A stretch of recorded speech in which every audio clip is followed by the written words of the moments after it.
दशमूल मध्य आयुर्वेदर 10टी वृक्षर मूल प्रदेश बा रूट से प्रस्तुत होता पाउडर बा से प्रस्तुत होता गुटिका जहाँ प्रस्तुत करा जाए साधारणतः आयुर्वेद मध्य बृहत पंचमूल एवं लघु पंचमूल ये दुईटी जिनिसर मिश्रण है दशमूल। ये दशमूल खुआ शर्करा विभिन्न प्रकार प्रक्षेप द्रव्य पका जाइकरी राजवैद्यों द्वारा गुटिका बा मोदक प्रस्तुत करा जाए।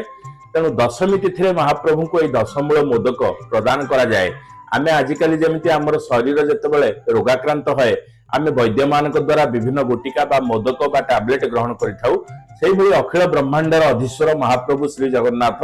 आयुर्वेद को निजे अंगीकार करिसंती जहा कि प्राचीन चिकित्सा पद्धति भारत वर्षर एवं सेही चिकित्सा पद्धति अनुसार राजवैद्य नामक स्वतंत्र सेवक ताको निज गृह रे काठ चुली रे स्वतंत्र भाव में पाक क्रिया द्वारा प्रस्तुत करिथांती एवं कदली पत्र रे एगुड़िक मोदक आकार रे बा बटिकार नवा प्रणाली रे ताको सब विभिन्न गुड़ा करके रखा जाय थाए एवं श्रीमंदिर को ताहा प्रेरण करा जाय गारदी रे जमा दिया जाए एवं से समय आसिले से मोदक को नहीं महाप्रभु को भोग लगा जाय थाए ताको कुआ जाय दशमूल मोदक एवं ए दशमूल मोदक सेवन करिवा परे महाप्रभु प्रायतः कुआ जाय संपूर्ण भाव में सुस्थता लाभ कर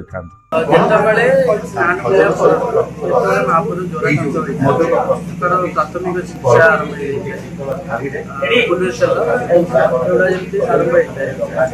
ज्वर भल हुए आज यहाँ गो जन्म गो पुण्य कर महाप्रभु को सुस्थ कर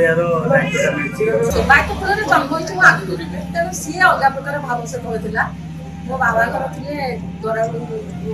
पाड़िया प्रत्येक सेवा बड़ द्वार प्रत्येक सेवा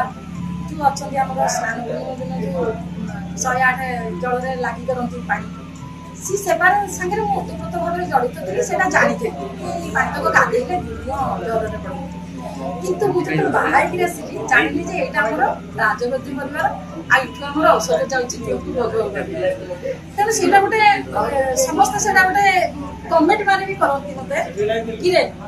नना हूँ मैंने भाई मान सोसाइटी नना बोल नना हूँ गाधी देले ते ज्वरटा पकईदे एपटे बड़ पुआ शशुर को पठाऊ से तो मजा से तो सब चार गुड़ा आसे ना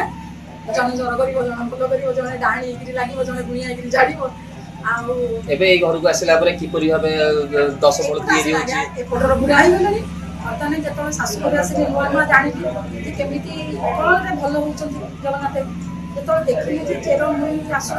आयुर्वेदिक चेरमुड़ी आप देखिले जितक जिनस आसी गोखरा देखु अग्निवती देखु बेलछाली देखु शालपनी कृष्णपनी जो जो गुड़ा भी कारण मु तो आयुर्वेदिक सागर संश्लिष्ट नचली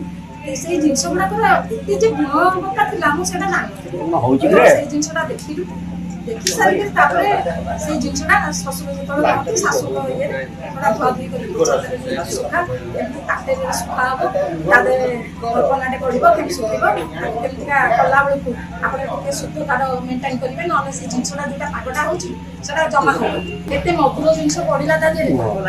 जिनस गुड़ाक कहीं पड़ू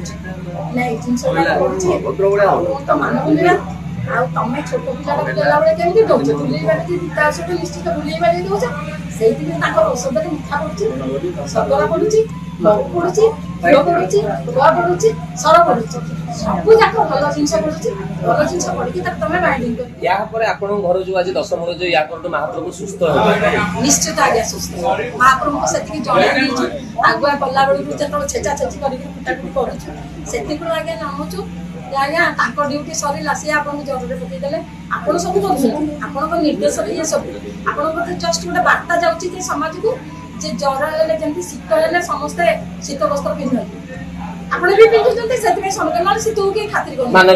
तेणु ज्वरटा हेल्ले भी आप औषध पाइबे कथी खाइबे सब खाइबे आपर देह तो दर्ज होगा गाधेला आप तेल लगे छाड़े औषध लगे औषध छाड़ी बर्तमान लास्ट औषध जाऊँगी रथयात्रा प्रस्तुत निश्चित डेफिनेटली समस्त गोटे उद्देश्य अच्छी से सेवायत समाज हो दैतापति हूँ मंदिर प्रशासन हो ओडिशा सरकार हूँ एकमात्र गोटे उद्देश्य जे जगतपति जगन्नाथ आमर आराध्य महाप्रभु कोबली भाव में जल्दी सुस्थ होइकी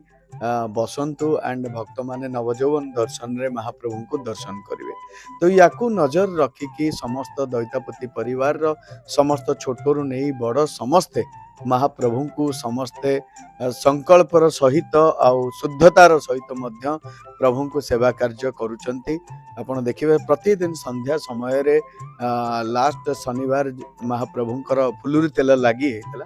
पर्यायक्रमे महाप्रभुंकर फुलुरी तेल लागी परे परे महाप्रभु को 3 दिन धरी ओसुओ लागी हेतला जो कि संपूर्ण महाप्रभुंक शरीर को तैयारी करा जाउथला। ओसुओ लागी द्वारा जो को जगह रे महाप्रभु को ओसुओ लागी हबो ता मध्य करा जाउथला। एबोली भाबरे पर्यायक्रमे महाप्रभुंकर केमिति सुस्थ हेकी जल्दी नवजौवन दर्शन देवे सेति पई पर्यायक्रमे कार्य मध्य चालुथला। आज महाप्रभुंकर चक्का विजय नीति अच्छी जोटा कि मुख्य महाप्रभु आज अणसर पिंडी चक्का उपरे विराजमान हेबे तापरे महाप्रभु को चंदन लगी करा जिवो खली लगी करा जिवो विभिन्न प्रकार जिनस महाप्रभु शरीर रे लागे लगे कि महाप्रभु को घसा मड़ा करिकी महाप्रभु को तुरंत दैतापति भाई माने जो माने जगन्नाथ महाप्रभुंकर श्रीअंग वंशज से माने महाप्रभु को अति शीघ्रतार सहित जगन्नाथ महाप्रभु को सुस्थ करिया पई समस्त प्रयासरत अछंती। जड़ी बूटी रे तैयारी महाप्रभुंकर जो 10 मूल महाप्रभु को काली दिया जीवो जो 10 मूल खाइला परे महाप्रभुंकर जोटा मेडिसिन आमे कहबा प्रत्येक जिनस महाप्रभुंकर करिथांती एति मध्य रे चंदन लागी खली लागी मध्य कार्य करा जाई थाए। एबोली भाव रे महाप्रभुंकर संपूर्ण कार्य करी महाप्रभु पूर्ण रूप रे नवजौवन रे भक्त मानकु दर्शन देबे।